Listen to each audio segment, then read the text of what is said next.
And then I saw that on one hand, people who were engaged in mindfulness and yoga and the healing arts were doing a wonderful job, healing or at least reducing their stress and being Mm. calm and being all zen, right? And on the other hand, you had people who were more activists and teachers and people who were in the field burning out. Why was there this gap? I was very curious. So I asked the question, what are the interconnections between mindfulness education and contemplative practices with social justice education? And through research, what it became more clear to me is that there was so much pain and trauma from the legacies of so many different systems, not just racism, but also sexism and other types of inequality, Mm. that we had to contend with trauma. We had to contend with healing, but not like a cheap sense of healing of, oh, we're gonna just get a kumbaya type of approach, but like a deep, profound development of a right relationship with ourselves, with each other, and most importantly, with Mother Nature. I'm Ranjor, and this is Remake, a podcast about design, systems, and society. In each episode, I talk to someone who's trying to change our lives for the better in some meaningful way, whether through a new product, new venture, or a new way of looking at the world. And I try to understand how they came to it, what makes them tick, and what we can learn from them. Today I'm talking to Dr. Angel Acosta. For the last decade, Angel has worked to bridge the fields of leadership, social justice, education, and mindfulness. He completed his doctorate at Teachers College, Columbia University. After he participated in the Mind and Life Institute's Academy for Contemplative Leadership, Angel began consulting and developing learning experiences that weave leadership development with conversations about inequality and healing, including as part of the 400 Years of Inequality project. Angel continues to consult for organizations like the New York City Department of Education, UNICEF, Columbia University, and others. In this conversation, we talk about Angel's appreciation for the work ethics he learned early in life as a child of immigrants, his journey into anthropology, leadership, contemplative practice, and education, his dissertation, which explores healing-centered education as a promising framework for educational leadership development, and his creation of Contemplating 400 Years of Inequality Experience, a contemplative journey to understand structural inequality. We also touch on the relevance and responsibility of system designers in addressing issues of inequality that they help create. So let's jump right in with Dr. Angel Acosta. So I'm sitting here across the screen from Dr. Angel Acosta. Angel, welcome to the podcast. So good to see you, brother. Good to see you. And so before I kind of dive into your story, I wanted to see how you're doing with all the chaos right now that's going on. I think in New York, maybe not even as bad as some other parts of the country, but there's the politics is crazy right now. So where are you with the world right now? Yeah. I'm in the world. I'm with the world. There's no choice. I'm here. I recognize that we're living in very unique times. To be alive right now is to have a front row seat in the kind of wagon of history. Mm. So I'm okay. I'm blessed that I have health and my family's doing okay. But man, this second wave, schools are beginning to be shut down nationally. The election felt like it was almost like a rite of passage. And yeah, it's a very difficult time, but I'm trying to stay centered, grounded. And of course, now that the holidays are coming up, I won't be able to spend close time being close with family. So it's a tough time, but I think we're going to get through it. We got to just be patient and stay grounded. Yeah. It's interesting. I find that sometimes I'm able to keep very even keel and be very fine with whatever's happening. And then sometimes I was like, I wake up and I'm like really suffering. And with the election, I was having a really bad time, even though I'm not in the US right now, but I've been following politics in the US forever and was really suffering with the idea that Donald Trump might actually win again. And had to do some meditation and a reality check, right? Like, why am I suffering so much at the mere thought that the world could be unjust in this way. Yeah, And I had to yeah. remind myself that the world has always been unjust, and it's as just as we make it, but it's not. It's even if you win, it's not the end of the road, and if you lose, it's not like everything is solved. How do you feel It can about be the diff. elections? What's the Yeah, obviously, for many people, him being reelected would have been the thing that they would have desired. I knew going into that week, going into this season, that it was going to be a really intense time period. So I wasn't as attached to the process. I wasn't reloading my screen just to see the electoral college votes every 2, 3 hours on the day of or the day after. I wasn't even talking to a lot of people about it. I was just flowing with my day and periodically just responding to my environment, right? It was seeped every single corner of your reality. My wife was responding, mm, my mom was telling me, my people were texting me. So I was getting updates through people, right? and I was like, okay. And of course, even when it was getting a little awkward and you could see how like the middle of the country was still very strongly supporting uh, the sitting president. But again, when you look at the history of the Tea Party, when you look at the history of what's happened over the last more than 15 years in this country, it's not surprising. And you don't even have to critique in terms of people being delusional. You almost got to reframe it slightly in terms of people being Mm, so desperate, grasping for a way to make sense of reality that justifies their maybe on the one hand worldview, but also economic realities. I think there is this deep misplaced sentiment that the American opportunity is only accessed by a bullish, brutish, arrogant, and opportunist approach mm. to resource distribution and policymaking. But again, I'm going to take my time and I'm going to do my best to be able to talk across those differences and then be as clear as I can and not stress myself out too much. Yeah, this sounds healthier than my approach. I was definitely refreshing every few seconds. I had my moments. I had my moments where I was doing the same, Uh, but it was more paced. It was more paced. Interesting. So, as a way of starting the conversation, I like to give guests the challenge of trying to find some sort of thread or a common theme that have been with them for a long time. And so, my first question to you would be, what's something that you've believed or held on to since childhood that is still with you today, still drives you, still guides you? Yeah, it's hard, but it's not too hard. Hard work.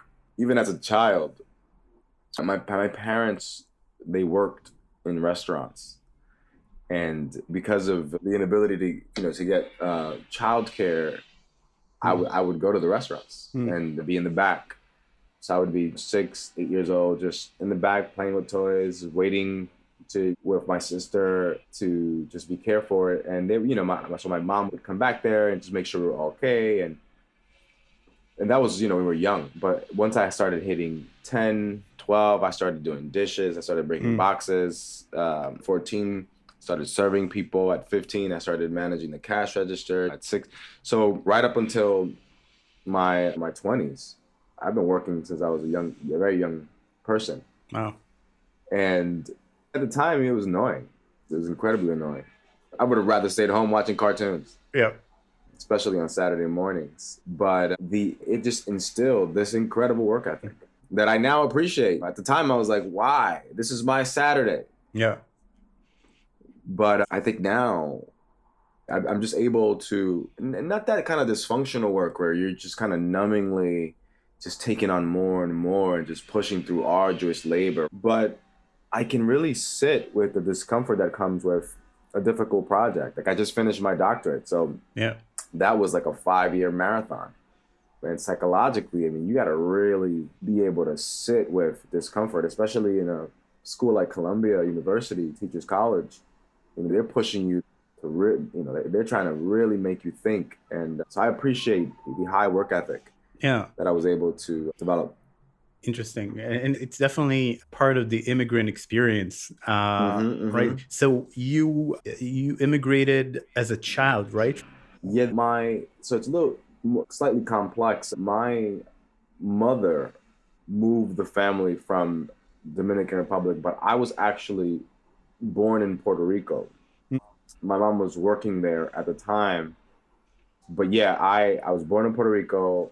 My mom and I were there living alone with just some extended family, and then the rest of my family. I have five siblings. She think about this little 4'8" woman just moving the entire family to New York Right. with my dad, who was in DR at the time. So yes, we moved from the islands to Nueva York in the 80s, and very typical Dominican story of the 80s, and living in Inwood, Washington Heights, in New York City, and I had a beautiful childhood. Even though we struggled, I just learned so much how to be human. Yeah.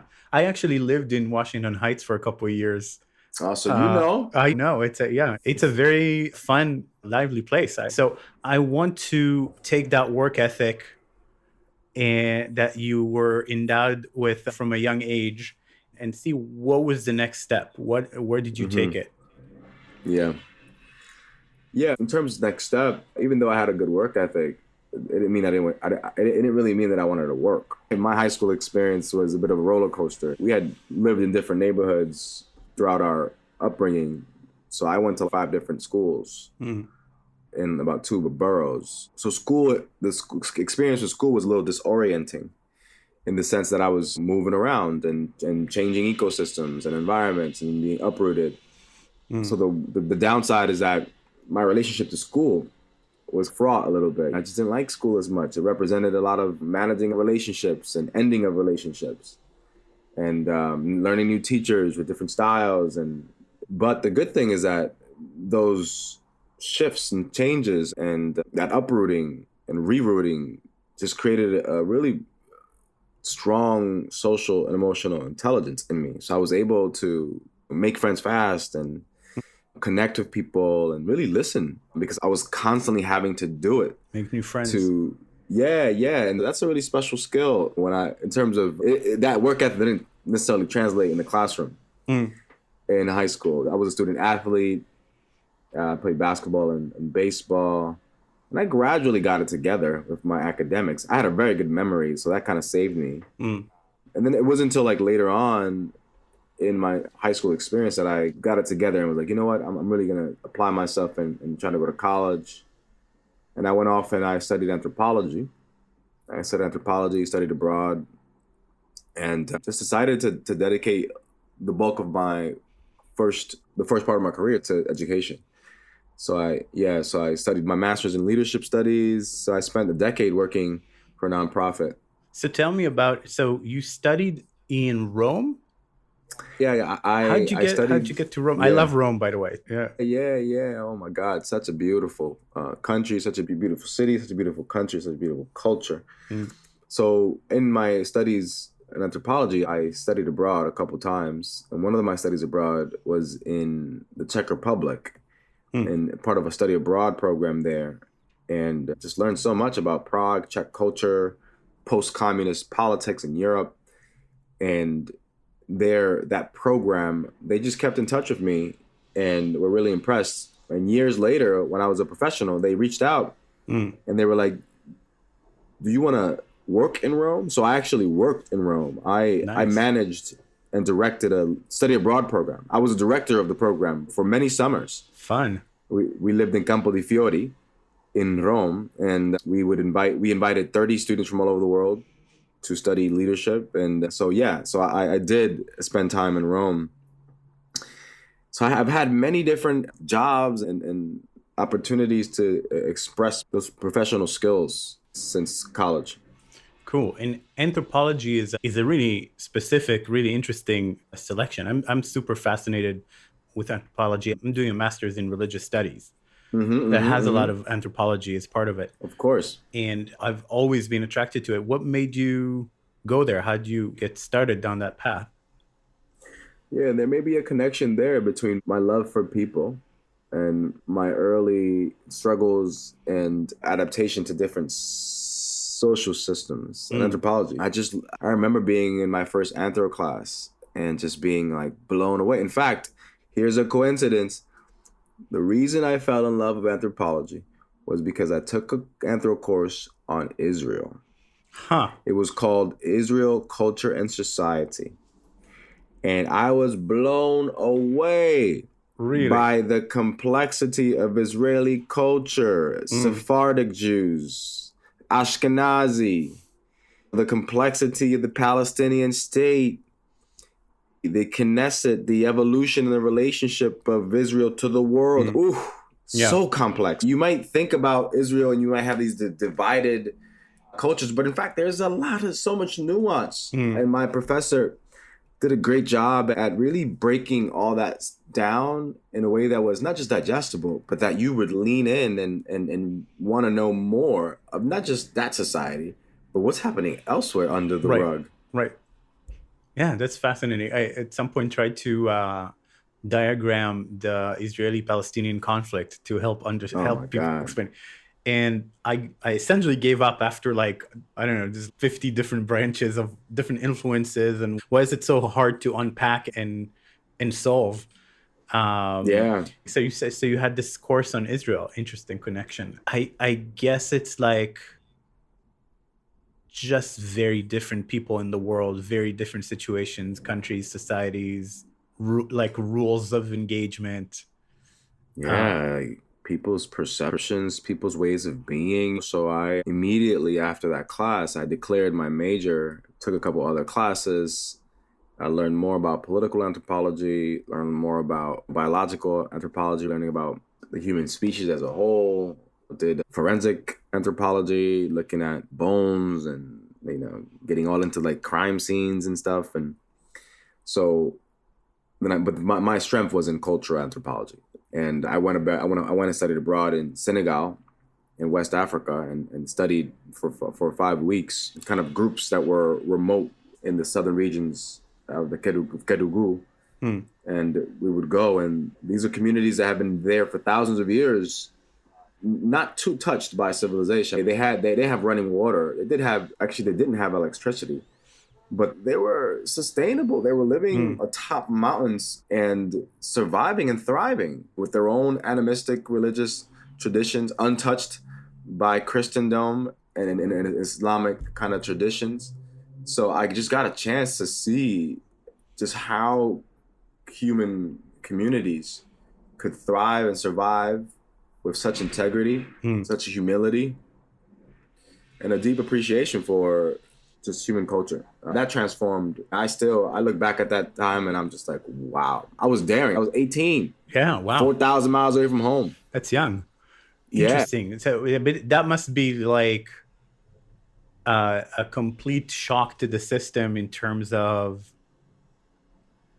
I was much older before I encountered people who were very different from me. Yeah. And it can be a liberating experience. It can be because you suddenly realize things don't have to be the way they are. It's an interesting transition from anthropology to then leadership and then education. And so how did that journey take place? Yeah. So through anthropology, as with the religious studies, you just got a deeper appreciation for people's customs, beliefs. And then I think the market crash in '08, when I was graduating with my 4-year degree in anthropology, and I was a bit concerned about the job market. So I decided to stay in school. I decided to stay in school for just one more year, or a year and a half. And my school had offered me a scholarship to study a master's in leadership. And I was like, yeah, why don't I do this? I was already a leader on campus, so I figured I had some practice. So it would be good to study some theory, organizational leadership, and different. So I had an amazing time learning about how organizations function, how different types of leadership, and how to like analyze and assess those types and recognize them in the field. And so I have a blast now using some of that insight when I go into an organization and I just can see the dynamics based on the flow of power, based on the concentration of power. So that was the reason why I jumped into leadership. And when I finished that, an organization that I used to participate in as a youth, College for Every Student, They were interested in me being a program director. So I ended up working with them for almost a decade, Mm, traveling around the country, helping low income students and their teachers prepare them for college cool. and for leadership. Cool. So there's actually a decade between the masters and then coming back to Yeah, there's about because I was working and in the doctorate, so there's about a 6 year gap, Mm, and then I enter the doctorate mm. while I'm working, and I just kept working while I was going to school at night to get the doctorate in education. Here's that work ethic again, I know, serving right? you. Yeah. Right? So not to skip over these 6 years, they sound like they probably were very formative. Did you learn anything from these years of helping students? Because I know that you then moved into education and studying that. What are um what are the major obstacles? What's the if you're in this battle to help more people find opportunity in education, Hmm.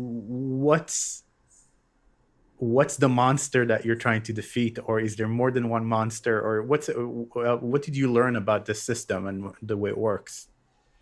First of all, what's important to understand is that public education in the United States is one of the most important systems Hmm. in our culture and society, and that it's one of the most generous.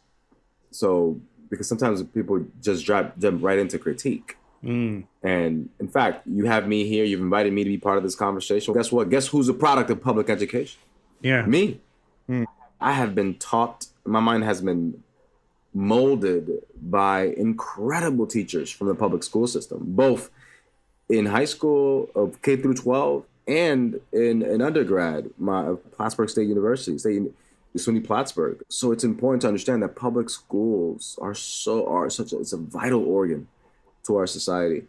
And of course, that system, varied as it is across states, there are challenges, especially when it comes to teaching and supporting students that are most marginalized, like low income students and students with linguistic barriers and students with special needs, students of color, and even poor white children. I worked in Appalachia in Kentucky, and you'd be surprised the level of need that's there. So I just became more sensitive to the impact of structural inequality and poverty on students' Mm. lives, on students' life trajectories. And I mean, I remember from working with an entire system, a school, or like region, to like working with one student. I remember vividly working with one student Mm. and trying to develop her leadership skills and trying to get her to think about the future.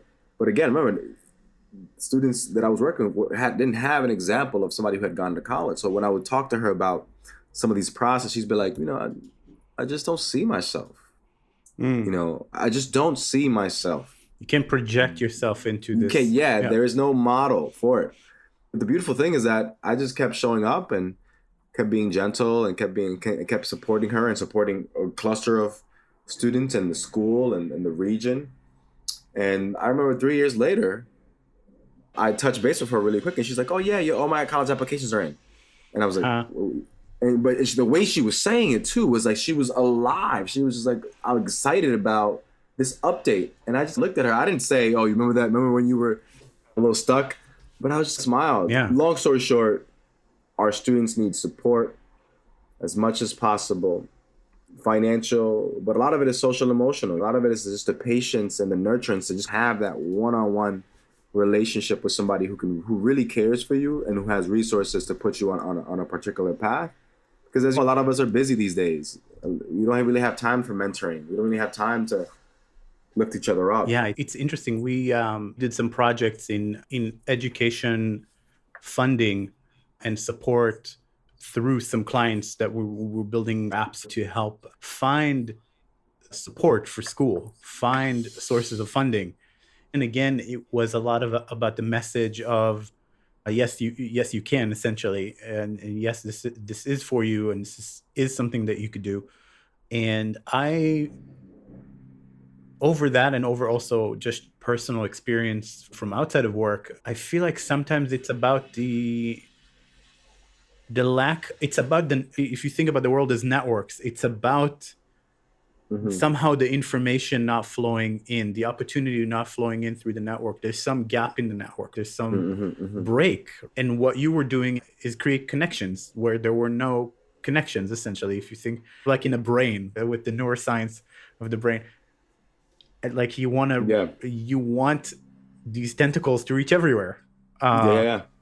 Yeah, and it's a nuanced conversation, right? Because on the one hand, yeah, it's a matter of expanding the network of some of these communities and mm, these students, and but also the fact that these students are already mm, networked. For example, I was one of those students who was first generation to go to college and who didn't have the network, but I had a huge family. mm, I was networked. mm.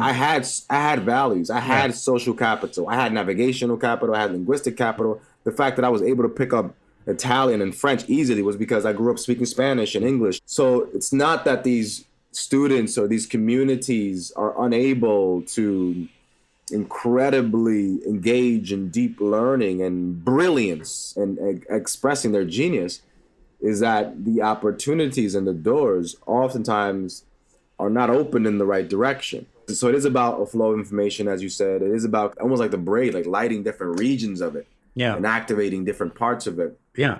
But yeah, indeed, Because we have works. genius in our brains in many different areas of the brain, and but if Mm-hmm. they can talk to each other, then we can flourish. and Yeah, and yeah. and if they're locked into their own networks, then we become schizophrenic and we become bifurcated in a way that's unhealthy. And that's the impact of trauma too. Hmm. The impact of, if you do any kind of deep diving into the impact of trauma on our brains, one of the things that drama does, it dysregulates us. Hmm. It's oftentimes kind of fragments and impacts the communication with particular hemispheres. Definitely Yeah, the communication and the connection between the prefrontal cortex and the cerebellum, our ability to rationally think and engage in goal prioritization, and then also our emotional and overreactivity yeah. from this. So it's interesting to think about communities that have been historically disinvested in Hmm. and the impact of that on them. But not just, again, nuance, because our communities are not just their trauma. They're resilience as well. They're resilient as well. For And sure. that's why partly I'm here, because I was able to navigate those difficult moments and get the right opportunities. For sure. And so I want to ask you, so you go through this a lot of work in education, and it sounds like really deeply meaningful. And Mm-hmm. then looking at your dissertation, and I flipped through your dissertation, but you went into the direction of healing centered mindful approaches. So what pulled you into that direction? How did you even come in contact with Yeah, yeah, yeah. mindfulness and practice, and then how did it all merge together in this direction? Yeah, great question. Again, anthropology. Anthropology was always, even though I had finished my degree, I'm still an anthropologist at heart. Hmm. So I continued to look how there was a common theme across many cultures of this kind of contemplative touch, this Hmm. different pace of life, these practices for slowing down, Hmm. whether it was contemplative prayer in the Christian tradition, or whether it was Sufi dancing, Hmm. or whether it was mindfulness in the Buddhist tradition. So I just began to really be interested in wellness for my own sake. And I remember not being able to even meditate for more than 2 minutes, but I became really interested in contemplative practices. Hmm. And at the same time, I was still working in the field of education, seeing how teachers were burning out, how school administrators were struggling with the stress of managing these systems, Hmm. how students were also stressed out with the pressures of the tests and getting ready for the future. And you know how our culture is with getting ready for the next phase and getting ready for work and work readiness. So I just became more sensitive to understanding burnout, understanding the impact of trauma in our communities, the impact of trauma on our bodies, while at the same time developing my own kind of contemplative practice. And then I saw an interesting gap. I saw that on one hand, people who were engaged in mindfulness and yoga and the healing arts were doing a wonderful job at healing, or at least reducing their stress and Hmm. being calm and being all zen. And on the other hand, you had people who were more activists and teachers and people who were in the field burning out Yeah. in the face of the systems that were reproducing the very harm that the other community was trying to escape from. Why was there this gap? I was very curious. So I asked the question, what are the interconnections between mindfulness education and mindfulness and contemplative practices with social justice education? Because on the one hand, you had people trying to change the systems that were causing harm. And on the other hand, you had some people who were trying to escape or were finding relief from those harms. So I just felt like, why isn't there connection here? So I entered my doctoral program asking that question. And through research, what it became more clear to me is that there was so much pain and trauma from the legacies of so many different systems, not just racism, but also sexism and other types of inequality, that we had to contend with trauma. We had to contend with healing, but not like a cheap sense of healing of, oh, we're going to just get a kumbaya type of approach, but like a deep, profound development of a right relationship with ourselves, with each other, and most importantly, with Mother Nature. Because we know that's the bigger challenge, that we're living in a finite planet and we're off kilter. So that's what led me into kind of a healing-centered approach to scholarship and education. Yeah. In a minute, I would like to ask you more about this group of educators that you were studying, but maybe start with your personal practice and how did it come about? Because I don't know actually if we were moving in the same circles, but I was practicing at the New York Insight Meditation Center in New York, 26th Street, and that was where I started. And yeah, how did it come about? What did you tell me about the experience of it, of actually sitting, and yeah, anything else that you'd like to tell me about your personal practice?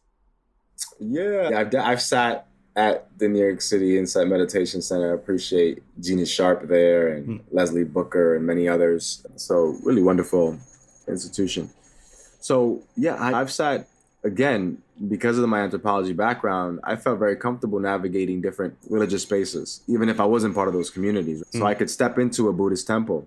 I would go to Blue Cliff Monastery in Carmel, New York, or I would go to Zendo Shoboji on 68th Street, and put a robe on and all, and sit for a few hours with monks. So I had a lot of experiences in silent meditation retreats that were secular, many that were touched by the Buddhist tradition. And I personally grew up Catholic, so contemplative prayer was a thing. So in terms of practice, yeah, it was a struggle in the beginning when I first started in my early 20s. But at this point, I just know it's just so rich what can happen when you spend a weekend not uttering a word. Yeah. And again, a lot of people might not know this, but it's not fun sometimes when you're not talking and it's not just because you're not talking doesn't mean your spirit ain't talking. So much comes up that may have been swept under the rug. So the skill that you develop of being able to sit with you fully, such a beautiful thing. So I've incorporated an array of practices that allow me to sit, walk, and just be present with every single moment that I can. Yeah, that's so important and beautiful. I remember when I started sitting. This reminds me of something I read about systems thinking, and some systems thinking book. He said, events that are rare are by definition more impactful because the system has never seen them before. And so it reacts strongly. And for me, starting to sit in meditation was this rare event of, for the maybe first time in many decades, because I was 30 when I started,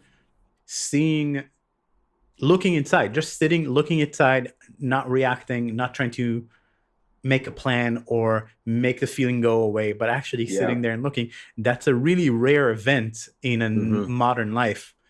And it had such a big impact because you suddenly see all these patterns and all these things. And for months, it was like I couldn't sit down without learning something new about myself that I didn't necessarily want to learn, but needed to. And so Do you still have a practice today? Yeah, yeah. Sometimes I go a couple days without sitting, but it's a daily thing for me. This conversation, Yeah. when you're talking to me, I'm sensing into the conversation. I'm sensing my body in my chair. I'm listening to you. I'm sensing your energy. I'm taking in your every question. I'm sensing as many thoughts and making connections with those thoughts, but at the same time, staying connected with you, being the classic definition Mm. of mindfulness in the Yeah. Western tradition. Secular is paying attention to the present moment non-judgmentally, Mm. right? So that can be you can sit, you can walk, but you could also be. Right. And folks, masters like Thich Nhat Hanh say that the most profound way to practice is to be. Yeah. It's your entire being Yeah. to be in the full present moment. And that the practice helps to cultivate that. Yeah. So you hear a lot of comments around practicing off of the mat. And that expression is that just because you're taking a moment to stretch and do yoga and to sit in meditation, that's not the only place you practice. Yeah. Yeah. So the connection to education and Mm-hmm. racial justice or racial literacy, I think you called it, is an Mm-hmm. interesting and important one. So tell me about this research and tell me about this group of educators that you were Yeah. following. Yeah. So part of the initial question was social justice education and Mm. social justice practice, and practices, and that encompasses right activism in the street. That encompasses teaching students about the Mm. structures that reinforce inequality and the pedagogy involved with that. Mm. Addressing issues of racism and issues of race and having difficult conversations around race is very much part of that tradition. So I felt really comfortable facilitating difficult conversations around race, around difference in general, but I felt a really strong kind of skill set there. Mm. So I decided to narrow my research on looking at healing in the context of racialized inequalities. So if you look at my research, I focus pretty much on how do we get people to develop the language to analyze and interpret and talk about these difficult layers about that concern institutional, ideological, interpersonal, and individual ways in which racism unfolds. So imagine a teacher developing what's called racial literacy, coming out of Lonnie Grenier's work. She's an astounding legal scholar. She was the one that coined the term racial literacy. Mm. But just like we have emotional and social intelligence and almost like emotional literacies in a sense, we can have racial literacy and be able to have the skill set to have these conversations. And that's what the scholars are pointing to. Mm. So I found a professional development workshop for teachers where the educator of that workshop was teaching a group of teachers about racial literacy, how to approach issues of race, interrupt issues of racism in their schools, but at the same time with a focus on healing. Mm.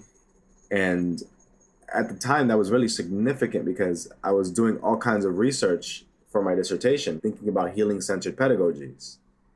And as I moved into my actual research study, I thought that would have been a great site to see, okay, when people say healing-centered or healing, what are they talking about? What does it mean? Mm. Especially as it relates to issues of racism. So I ended up using that workshop series as a petri dish to just have a nice little case study of what happens when you have conversations about healing and racial literacy.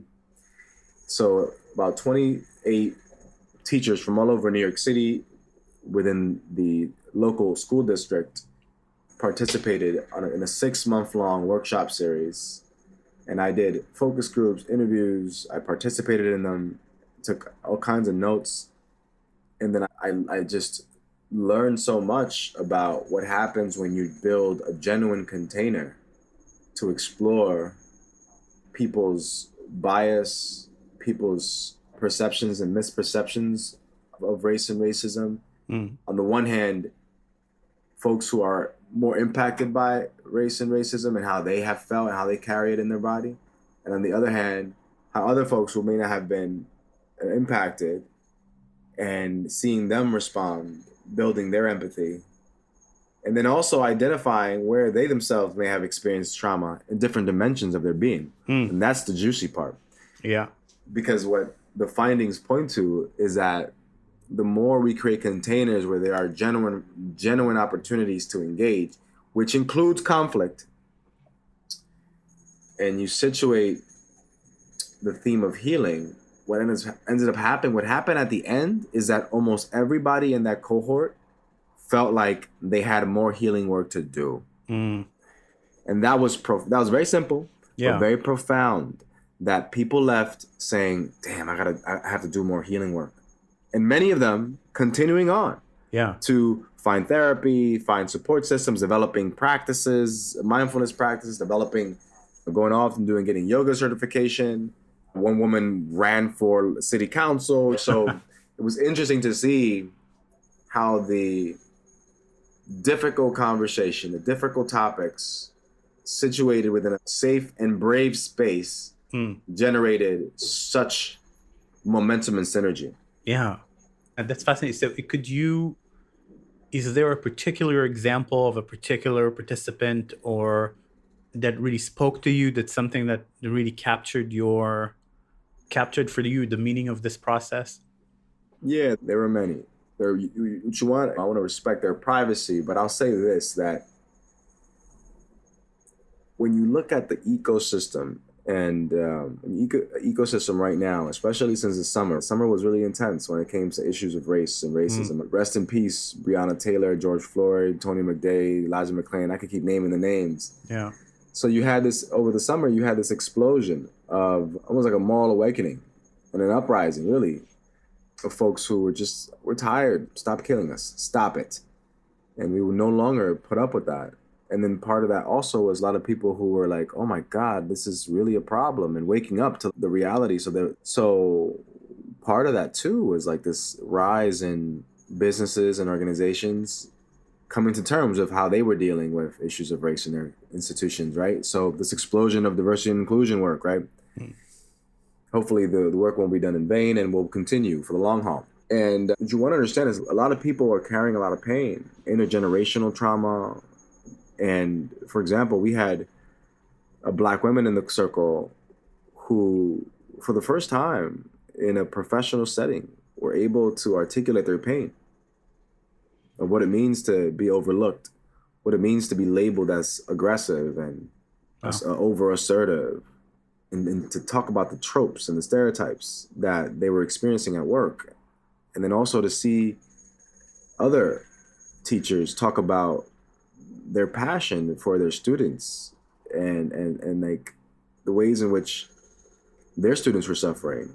So it was almost in the tradition of restorative circles in indigenous communities where people can step in and really share. So in terms of a case, there were so many, but what I can say is this, is that when you create a space like that with the kind of educator too, so you want to understand that the educator herself had unique skills and engaged in particular practices, right?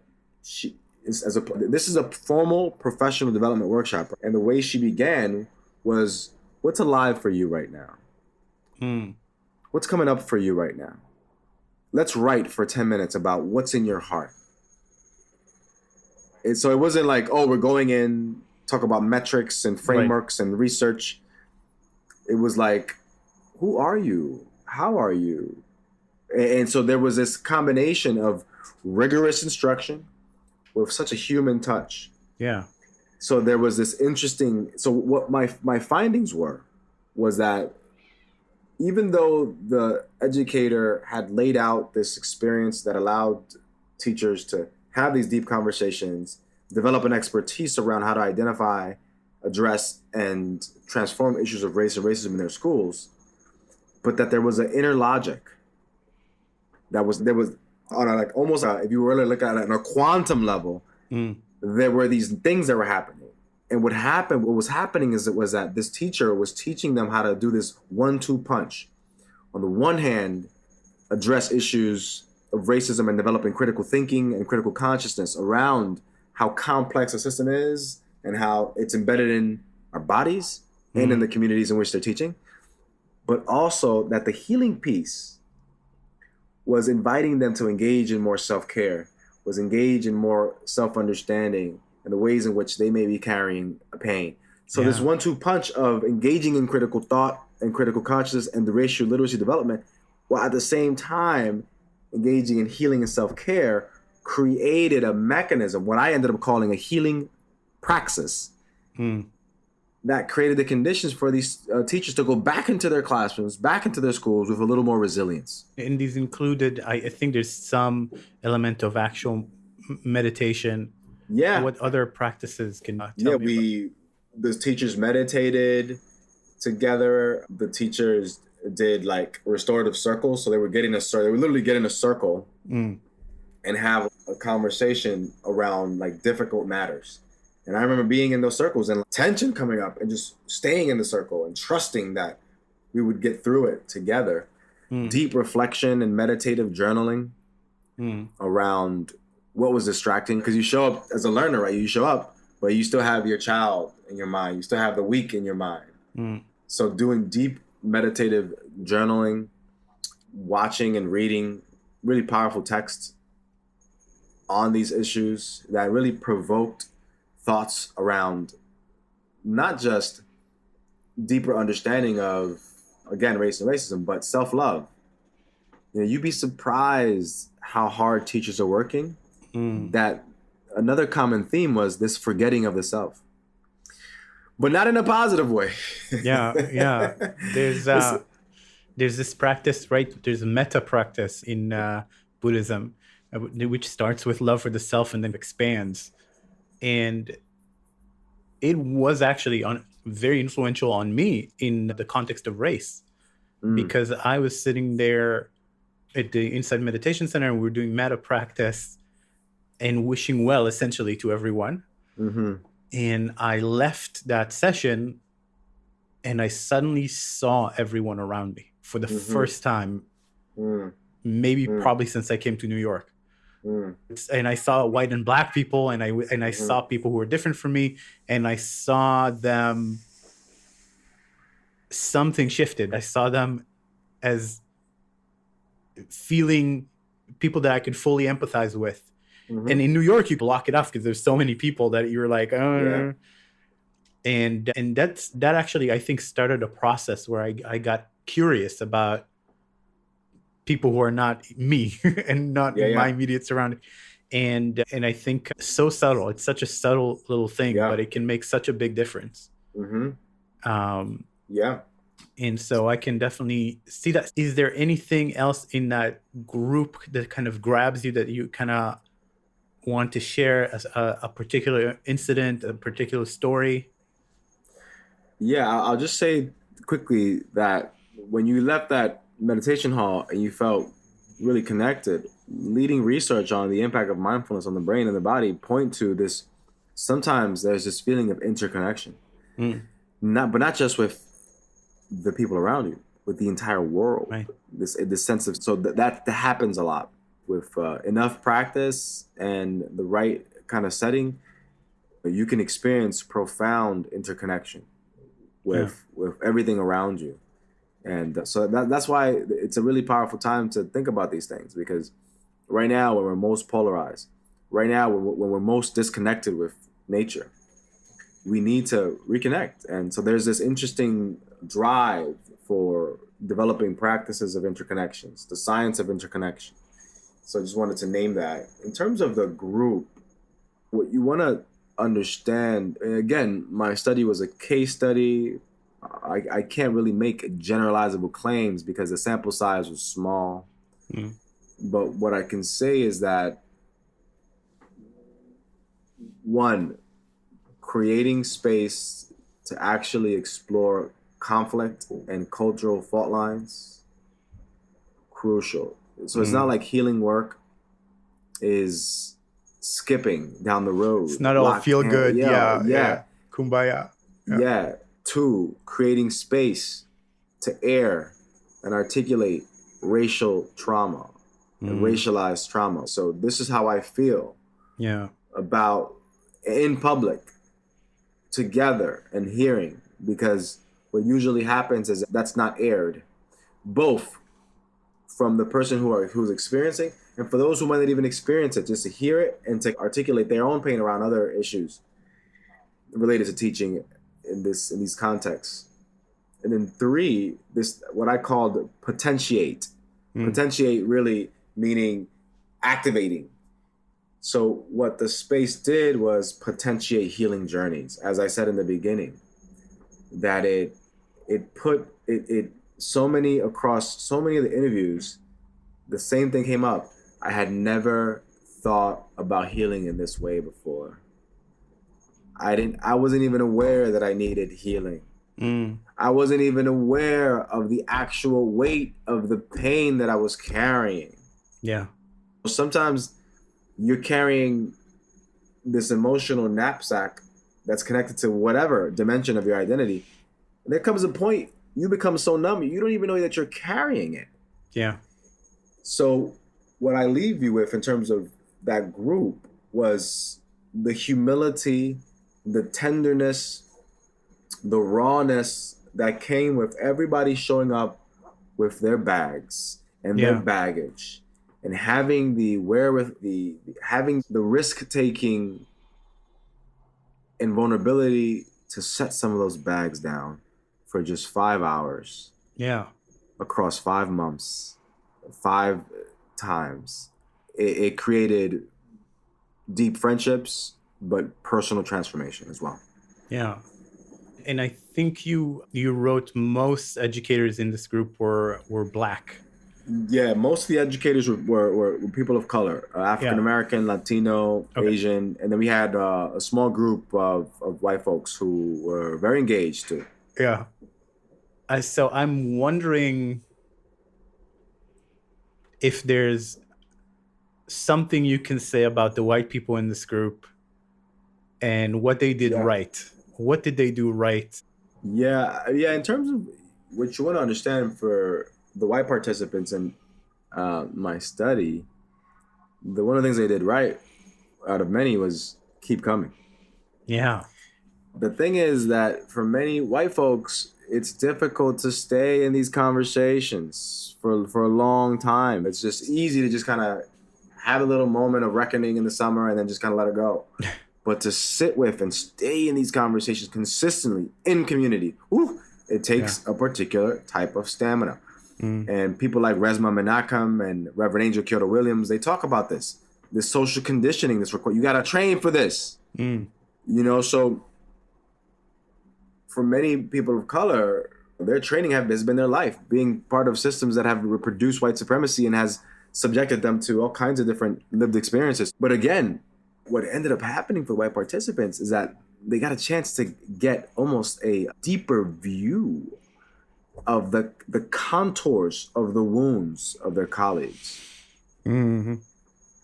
You see, this deeper understanding of not just this feels bad or this feels discriminating, but just hearing a little deeper in terms of how those traumas and wounds really impacted their colleagues. Yeah. So a couple of things happened there. One, empathy. There was a greater sense of empathy that was cultivated. Two, there was deeper connection between people. So like they cared more for each other. And then three, I think what I saw in the white participants is that they began to tap into their own intergenerational trauma. And feel into how, damn, they're talking about this particular experience in this particular way. And I felt a similar kind of tinge with this stuff that cuts through my family line, that cuts through the way that we communicate, that cuts through the abuse I experienced growing up, that cuts through the abandonment that I experienced. So I just felt that the white folks and of course they had their moments that were, but again, it was such a space that, all right, tell us more about that. Yeah. And here's how that sounded to us. How does that make sense to you now? And that's why they kept coming back, because it wasn't like if they said something dysfunctional or whatever, that the community would like eat them Right. or just devour them in terms of social commentary and critique, but rather that you were held and you were given feedback and then Right. you were celebrated for not just taking it, but coming back. I was surprised one time. This one brother kept coming back. I was like, you, I was so proud. So just, yeah, I think staying in the conversation, building genuine relationships with people who are different, and really trying to listen to each other's pain and seeing where there can be some connection between each other's pains and how we may be able to show up for each other in a very Yeah. different way. Yeah. Yeah, no, I that's a wonderful answer. Thank you. That paints a picture. And I think I want to hear a little bit about this project with 400 years of inequality. Yeah. And I don't know how it ties in, or if in times, if it started probably before the thesis. By the way, congratulations on the Oh, PhD. I saw yeah. that you had, unfortunately, a Zoom graduation. Yeah, I Uh, know. I know. Still grateful. Still grateful. Thank yeah, you for that. So yeah, it was an EDD. So it was a doctorate in educational practice, which is a little slightly different, but still as intense and as rigorous. But yeah, so I think as I was finishing the doctorate, I was also part of the 400 Years of Inequality project, and mm, everything blends together. Even the research, participants saw the timeline. yeah, So in terms of the 400 Years of Inequality project, what you want to know is that in 2016, a group of public health scholars looked up and said, oh my God, 2019 is coming. And 2019 marks the 400th anniversary of the arrival of enslaved Africans to Jamestown, really mhm, Point Comfort, and sold into Jamestown. So they said, what an opportunity to really commemorate that time period and to invite people to reckon with and to think about the legacy of that event.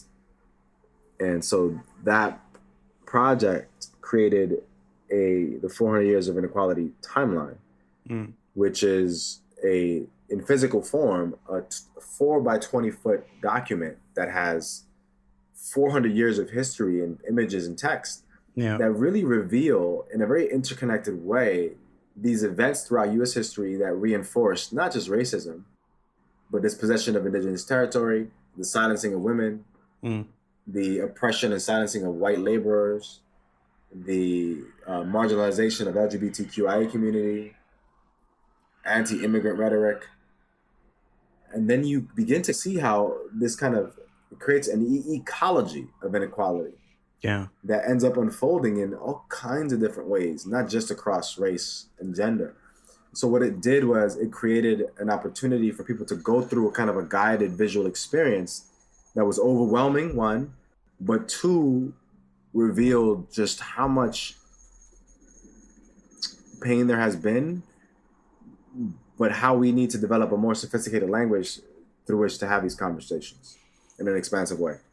yeah. It's like you said, it's overwhelming. I opened it up on my iPad because you can download Yeah, these PDFs, and it's overwhelming. First of all, in the best possible way, yeah, because it's real, and because I didn't know most of that stuff. I know very yeah, broad strokes.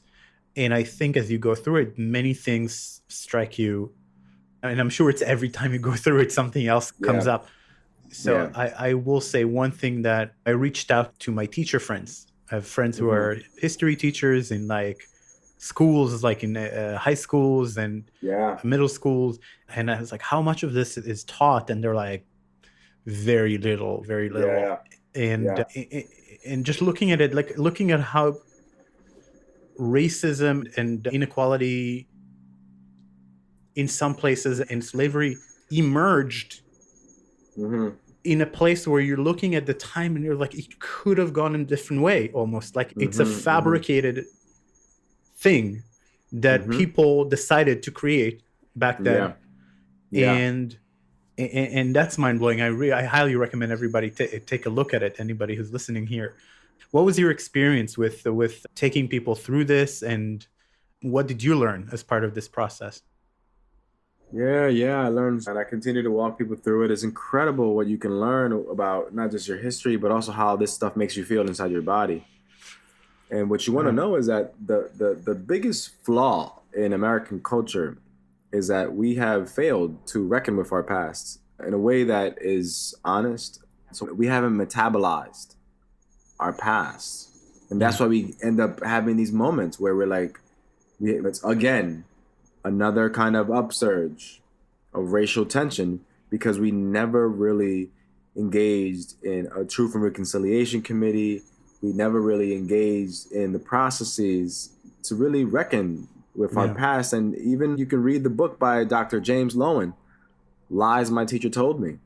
Most of the textbooks in our schools gloss over some of the events that really had a cataclysmic impact on our culture. So then you grow up and you obviously would have a polarized moment in the election where people have skewed perspective because the very history that was being taught in the very schools those folks attended Yeah.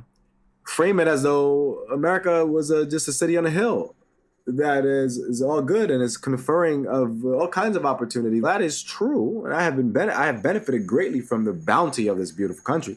Yeah. But let's not get it twisted. There is some dysfunction here, and the failure to acknowledge that is what reproduces a negative feedback loop where every generation Yeah. we will be called to. So that's why I want to do my work and contribute to the process of increasing our awareness. Yeah.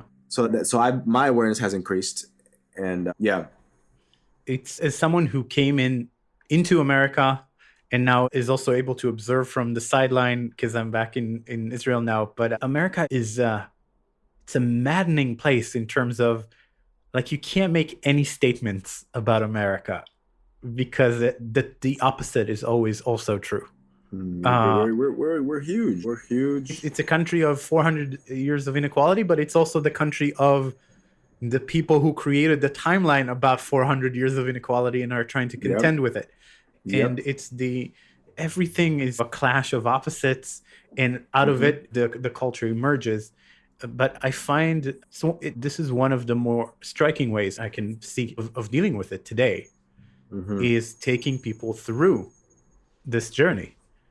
And so have you seen any reactions that are worth mentioning or Yeah, people have gone through the timeline, and on some levels, like walking through the timeline together in community and then having the space to talk about it after gives people the permission to feel into their own kind of tensions and trauma in relationship to the work. So, for example, we know that a lot of white folks in particular, feel a lot of white guilt, right? That's a thing. And a lot of it is confusing for them because they don't know what to do with it. And a lot of it is misplaced. Guilt is just one. It's almost like if there was like a roller coaster of emotion. Guilt is just the beginning of the ride. Like you can get off, you'll get off. Yeah. And I think that what I've seen is that walking through the timeline has allowed people to process that kind of white guilt a little bit and then move on to the deeper feeling of just this incredible grief. Yeah. Right? There's a very subtle difference between guilt and grief. Yeah. Because at the core, like what you're seeing is like, oh wow, all of this happened and it conferred privilege to people who look like me. Oh my God, I'm implicated. Oh, I feel guilty because I'm reproducing that system. Well, that partly is true. What is also true is that you're also mourning. You're mourning, you're grieving that other human beings were treated in such a way. And many of them were killed and their labor was extracted and they continue, and the system continued to be in place. So what I think the spaces what they have created is an opportunity to deepen the feeling, because what happens is that the white fragility and the white guilt comes up, and that's it. They don't want to go any further. But they miss out on the opportunity because that's just the first wave. Right. The breakthrough is coming if you stay in there, in community. And then for folks of color, I think that it's provided an opportunity, sometimes in an unfortunate way, to relive a little bit of the trauma because it's so there, concentrated. But then also to see the resilience and the resistance and to tap into that intergenerational resiliency that cuts through generations. And that's Yeah. why my energy is always high when it comes to this stuff, because I just, yes, our country has its flaws, but ooh, we have some beautiful people who have Yeah. contributed incredibly. And that's the thing that the next generation will have to do in the next decades, is we're going to have to develop a lexicon and a way of talking about ourselves in a way that is honest and that is grounded and that is real and that still preserves the best of who we are, while at the same time acknowledging the shadow. We don't always have to be like, oh, we're great and we're going to pull ourselves by the bootstrap and we're going to be the city, the beacon of hope. Yeah. Okay, we can also have more leveled and real and grounded conversation. In Europe and in Israel, you have a little older history, so you all are a little bit more direct and a little bit more real sometimes with dealing with certain conditions. Yeah, And though that's I would something say we're struggling with. Israel has its own things that it's not contending with, and a lot of and a lot of trauma. So I actually wanted to write a book at some point about Israel as like PTSD nation, Mm, because, and I think these topics are very relevant here, but it's a nation of people that started from persecution and Holocaust and then was forged in a series of wars. That's essentially on the day that the nation was created, it was mm-hmm, attacked by 5 armies, and then terrorism, and that's of course just one side of the story, mm-hmm, but it is there. And what's happening is, if you look at how the political instincts of everyone in Israel, of most people in Israel, their instincts based on trauma, their instinct based mm-hmm, on survival mode, black and white morality, extreme views because of the trauma. mm-hmm. And I really believe if there was like a national mandatory trauma treatment as part of school, you suddenly see like a completely different politics, because it's not that Yeah. people. And so I guess I wonder, what's your view um, on the role of trauma as a kind of hopeful. Is there a path? Is there a hopeful path? And then I have one other question that I'll open up. But do you see anything? Do you see any major scale kind of movement towards healing? Any chance that this could be a lasting? What is starting right now could be a lasting process that takes us to a better place. Mm-hmm. I'm a realist. While there is progress, there's also regress. And again, suffering is something that we're going to be contending with for the rest of our human existence. It's Mm. part of the human condition. But I think that there is a field afoot of collective trauma processing and collective healing. There's a colleague of mine who's in Israel, Thomas Hubel, thinking about collective trauma and collective healing. And so right now there is this wave, and you'll see it more and more, of having group and collective processes and containers to process trauma together. Mm. Primarily because many of the healthcare systems around the world, especially in the U.S., are just they don't. Not many people can afford $200 to speak to an individual psychologist for an For sure. hour, and then you need 10 sessions to really get comfortable to get to the heart of the matter. So that's who has the capital for that. So that doing it in groups and doing it intentionally to process trauma that sometimes is shared. And one of the greatest examples is almost AA meetings. The history and the legacy of Alcoholics Anonymous, the profound impact on what it means to be in community and to process together. Yeah. So you'll see more and more people, more and more practitioners, more and more even therapists go into group therapy mode across the next several years, especially as the world has facilitated connecting in a more seamless way. People don't have to travel. And yeah, I think there may be some openings for, on the one hand, large swaths of populations, whether it be entire countries or communities, to develop a more sensitive approach to their own pain and have more language to speak it. Because the thing at the core is that a lot of us don't have the language to articulate the pain. And then that lack of that voicelessness results in the reactivity. That voiceless results in the domestic violence. That voiceless results in the substance abuse. That voiceless, so the more that people can actually name and label and connect and process, Yeah. the less likely that there'll be violence at the level that we have now. But again, we are human creatures. Tension and drama is part of our lived experience. So I'm not naive that just because we're going to be professing healing-centered education, that everybody's going to be healed. That's not the case. Right. But rather that more of us will have the skill set and the maturity to be in the deeper relationship with ourselves and with each other, that the ecosystem would be a slightly richer in particular areas, which in a way that will create conditions for flourishing, even if momentary. Yeah. Yeah, that's worth doing, right? So I have one kind of last question for you. This is essentially a design podcast, even though I'm stretching the meaning of design as far as it would go. But I know that you've been looking into human-centered design and design thinking approaches, and you have a lot of kind of thoughts about how to make it better, how to make it more accessible.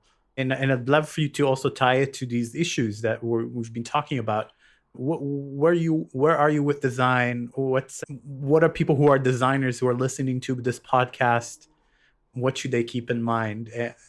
I'd love to hear any thoughts on that. Yeah, and I appreciate you inviting me to be part of the show and expanding the topics that you've been exploring. First of all, what you want to understand is that a lot of the issues that we're contending with in relationship to inequality, whether it be race or other dimensions, it's an issue of design. It's an issue of design. You said at the beginning of this conversation slightly that slavery in particular, that was a design. That was a social system, social, economic, and cultural system that was supported by the Constitution, supported by the church, and by the social milieu. Yeah. And not just that, is that if you want to keep it to issues of race, that slavery morphed into the convict lease system. Slavery morphed into the prison industrial complex. Yeah. That the tentacles of segregation and Jim Crow, all of that is a design. Yeah. It's a design process. A lot of designers involved in that process for sure. And I'll point out to two more design. Think about redlining in real estate. Redlining, this like literally mapping out particular territories that would be overpopulated by people of color, and the devaluation that would happen because of that redlining. That was by design. Yeah. Some of the algorithmic policing that's happening of systematically looking at where particular crimes are going to happen more in terms of more probable occurrences, that has by design has some real serious bias, right? Yeah. So that issues of design, issues of technology are going to be very important. So I'm moving into that direction now.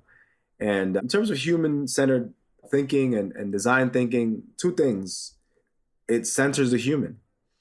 At this time, if we haven't learned anything from the pandemic, is that we are not the center of the world. And any kind of principles and practices that continue to center us will continue to create the conditions through which we'll continuously be surprised when the natural world reminds us that you are not the center. Yeah. So in a big kind of metaphorical way, I struggle with human-centered design, but I think it's important, right? It's really important. And then in terms of design thinking, there you can look at a Creation Reaction Lab. They have a wonderful webinar series talking about how design thinking actually reinforces white supremacy. So I won't go into details, but you all can check that out. But what we want to know is that traditional design thinking and even human-centered design, it comes out of a particular demographic. Yeah. So now you see more folks of color entering the design space in ways that allow us to integrate equity-centered approaches and design. So I want to just really pass the baton here to the Creative Reaction Lab because they have one of the most robust models. It's called the Equity-Centered Community Design. And it's really thinking about the community in which the work is embedded in, whether it's a technology or a process, thinking about how to get community impact, because a lot of times we're designing for tools that others will be using. Right. So what are participative ways that the process can be a little more porous? Right. Who's the designer and who's the person who's being designed for? Yeah. Exactly. So some final points that I'm considering myself a designer now. I'm a social engineer. I'm crafting transformative experiences that are trying to be healing centered. And so I thank you and I welcome colleagues to reach out because I'm interested in creating technologies. I'm interested in creating, in a sense, we've already been using technology. Mindfulness is a form of social technology, right? True. So it's a really exciting time to contend with the depth and the layers of these issues. And at the same time, the promise and the fruits of the technological innovation that is still occurring. So I want to be at the intersection of all that. Yeah. And in a way, I believe that anybody is a designer if they try to connect with reality, with what is real, try to find better ways of doing things, try to create solution and stays open, testing them and adapting them. And a big term in design recently is co-creation. So it's not me, the designer, and you, the user. It's co-creation. And the designer as a host, as a facilitator of a process, and exactly like the kind of workshops and the kind of work that you do. It was beautiful to hear from you, and a really important and interesting conversation. Where can people find you? Where should they go to learn more about you and your work? Yeah, you can check out drangelacosta.com. I have some really great videos there of some of the lectures that I've given and conversations that I've been part of that address a lot of this work. And they can contact me there as well and see some of the work that I'm curating there. And so that's the best place to find me. Cool. And we'll have that in the show notes. And we also collate everything that you mentioned through the episode. We try to write down and provide a link for. Angel, thank you so much. It was a pleasure. Yeah, my pleasure. My pleasure. All right, that's it for today. If you enjoyed the podcast and would like to support it, please consider writing a 5-star review in Apple's podcast app or wherever you're listening. It helps many more people discover the podcast and also makes us feel good. Current support for the podcast comes from my own design company, Remake Labs. We run design sprints all over the world, and our goal is to improve outcomes, whether in business or various organizations, through repeated and rapid design interventions. Now, until next time, be well, everyone. See you next week on Remake.